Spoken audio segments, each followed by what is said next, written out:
Assalamualaikum warahmatullahi wabarakatuh. Hai, apa kabar kalian semua? Semoga selalu sehat ya. Jadi pada pertemuan ini Ibu akan memberikan mata pelajaran tentang pengetahuan bahan makanan. Ya, sebelum masuk ke materi, Ibu akan jelaskan sedikit tentang pengetahuan bahan makanan. Apa sih itu pengetahuan bahan makanan? Ya, pengetahuan bahan makanan adalah ilmu atau pengetahuan yang menjadi dasar dalam tata boga. Jadi kalian sebagai siswa tata boga wajib mengetahui atau mengenal terlebih dahulu bahan makanan sebelum diolah. Mengapa demikian? Karena setiap bahan makanan itu memiliki sifat dan karakter yang berbeda-beda. Pengetahuan bahan makanan atau biasa kita singkat PBM ini wajib kalian ketahui ya, cara memilih dan menyimpan bahan makanan yang baik sebelum diolah ataupun setelah diolah. Karena pemilihan bahan makanan di sini atau penyimpanan bahan makanan sebelum atau setelah diolah itu akan mempengaruhi hasil masakan itu sendiri. Macam-macam bahan makanan itu ada beberapa ya. Jadi yang pertama akan kita bahas untuk pertemuan ini adalah daging dan olahannya. Sebelum masuk ke materi, Ibu akan jelaskan dulu tujuan pembelajaran kita. Yang pertama, siswa mampu memahami karakteristik bahan makanan dari daging. Yang kedua, siswa mampu memilih bahan makanan dari daging dan hasil olahannya. Yang ketiga, siswa mampu memahami perubahan sifat-sifat makanan dari daging dan hasil olahannya. Ya, jadi sebelum masuk ke materi keunggulan daging, kalian harus tahu dulu apa yang dimaksud dengan daging. Jadi daging di sini merupakan salah satu hasil ternak yang hampir tidak dapat dipisahkan dari kehidupan manusia. Jadi selain keanekaragaman sumber pangan, daging juga dapat menimbulkan kepuasan atau kenikmatan bagi yang memakannya karena kandungan gizinya sangat lengkap. Keunggulan daging. Jadi keunggulan daging di sini ada 3 ya. Yang pertama, mutu protein tinggi, asam amino esensial lengkap dan seimbang. Yang kedua, protein lebih mudah dicerna daripada nabati. Yang ketiga, mengandung vitamin dan mineral. Selanjutnya ada hewan penghasil daging. Yang pertama ada sapi. Jadi sapi ini merupakan penghasil daging paling besar. Misalnya sapi perah jantan dan sapi potong. Sapi ini merupakan bahan makan hewani yang bisa dikonsumsi oleh masyarakat Indonesia. Daging sapi mempunyai ciri-ciri ya. Yang pertama, berwarna merah segar. Yang kedua, seratnya halus. Yang ketiga, lemaknya berwarna agak kuning. Dan yang keempat, dagingnya kenyal. Yang kelima, elastis. Dan yang keenam, tidak kaku. Daging termasuk bahan pangan yang mudah rusak. Mengapa? Karena daging mengandung air yang banyak.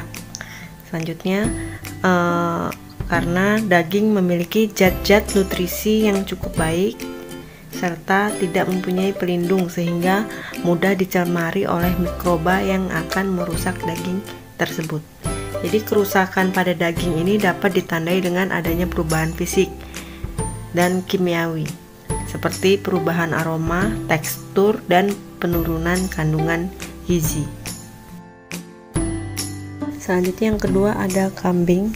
Jadi kambing dan domba di sini merupakan jenis hewan penghasil daging kedua yang banyak dan populer di Indonesia.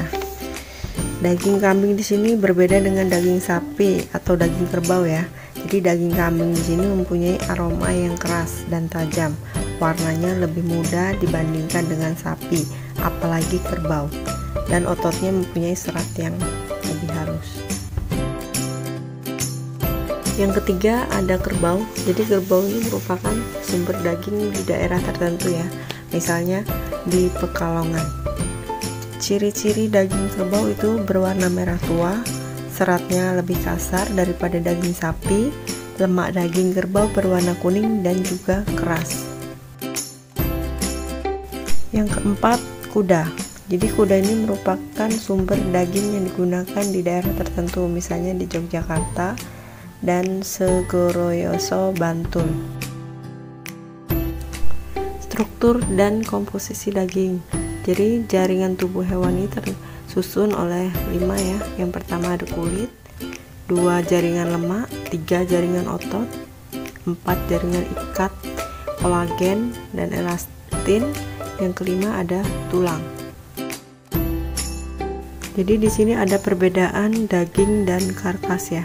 Jadi kalau daging itu merupakan bagian yang sudah tidak mengandung tulang, sedangkan karkas daging yang belum dipisahkan dari tulang atau kerangkanya. Persyaratan agar kualitas daging baik ada 2 ya. Yang pertama, sehat, bebas dari segala penyakit. Yang kedua, cukup istirahat, tidak diperlakukan kasar, serta tidak stres sehingga kandungan glikogen otot maksimal. Jadi setelah glikogen menjadi asam laktat, setelah itu pH-nya akan menjadi turun. Jadi maksud dari glikogen di sini merupakan zat pati pada hewan, sedangkan asam laktat itu merupakan hasil metabolisme karbohidrat tanpa menggunakan oksigen. Selanjutnya pH turun, jadi tingkat kadar keasamannya menjadi turun. Persyaratan agar kualitas daging baik yang ketiga yaitu penyembelihan dan pengeluaran darah harus secepatnya dan sesempurna mungkin untuk meminimalkan kehilangan glikogen yang besar. Jadi prinsipnya usaha pengeluaran darah hewan itu dengan memotong urat nadi pada leher agar hewan itu mati. Yang keempat ada dressing. Jadi dressing ini merupakan penyiangan pada hewan yang telah disembelih yang meliputi pemisahan kepala dan kaki bawah, pengeluaran isi rongga perut dan dada, pengulitan dan karkas yang ada dibagi 2. Selanjutnya pengendalian sumber pencemaran. Jadi yang pertama ada kulit ternak, yang kedua ada tanah, yang ketiga ada perut besar, yang keempat ada lalat, dan yang kelima ada alat-alat itu berupa pisau, kaitan, dan meja. Perubahan setelah penyembelihan. Yang pertama ada perubahan suhu, jadi suhu darah menurun mendekati suhu lingkungan. Jadi prosesnya suhu jaringan naik, maka akan terjadi proses glikolisis. Yang kedua ada perubahan pH atau tingkat keasaman.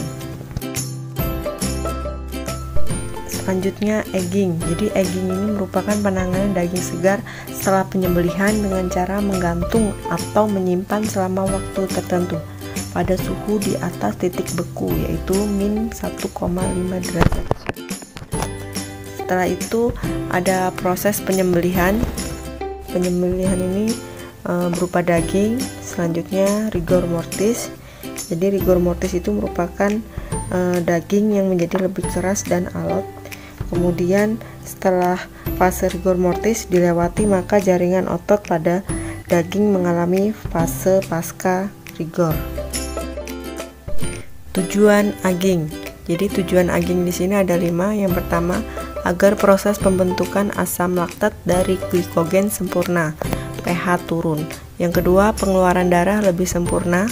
Yang ketiga, lapisan luar daging menjadi kering. Yang keempat, memperoleh daging yang memiliki tingkat keempukan optimum. Yang kelima, cita rasa khas.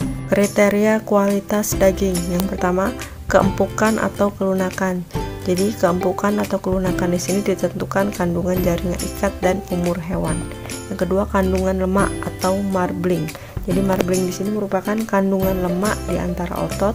Lemak berfungsi sebagai pembungkus otot dan mempertahankan keutuhan daging. Yang ketiga, warna. Jadi warna di sini bervariasi tergantung jenis secara genetik dan usia. Warna daging sapi potong lebih tua daripada sapi perah. Warna daging sapi lebih mudah dari sapi dewasa. Yang keempat, rasa dan aroma. Yang kelima, kelembapan. Jadi kelembapan ini ditentukan oleh permukaan daging relatif kering sehingga dapat menahan pertumbuhan mikroorganisme. Selanjutnya ada teknik pemotongan daging. Jadi teknik pemotongan daging atau karkas di sini sebenarnya tidak asal dikerjakan. Jadi karkas di sini dipotong-potong menurut aturan tertentu. Jadi masing-masing mempunyai jenis karkas, caranya berlainan. Faktor setelah pemotongan yang mempengaruhi kualitas daging antara lain metode pelayuan, stimulasi listrik, metode pemasakan, pH karkas dan daging, dan bahan tambahan termasuk enzim pengempuk daging. Jadi kualitas karkas dan daging di sini dipengaruhi oleh faktor sebelum dan sesudah pemotongan. Faktor sebelum pemotongan yang dapat mempengaruhi kualitas daging antara lain adalah faktor genetik, spesies, bangsa, tipe ternak, jenis kelamin, umur, dan pakan termasuk bahan aditif. Baiklah, itu saja materi pada pertemuan hari ini. Semoga yang Ibu jelaskan bisa dipahami dan dimengerti. Jika ada pertanyaan, Ibu persilakan untuk bertanya. Sekian dulu pertemuan hari ini. Terima kasih. Wassalamualaikum warahmatullahi wabarakatuh.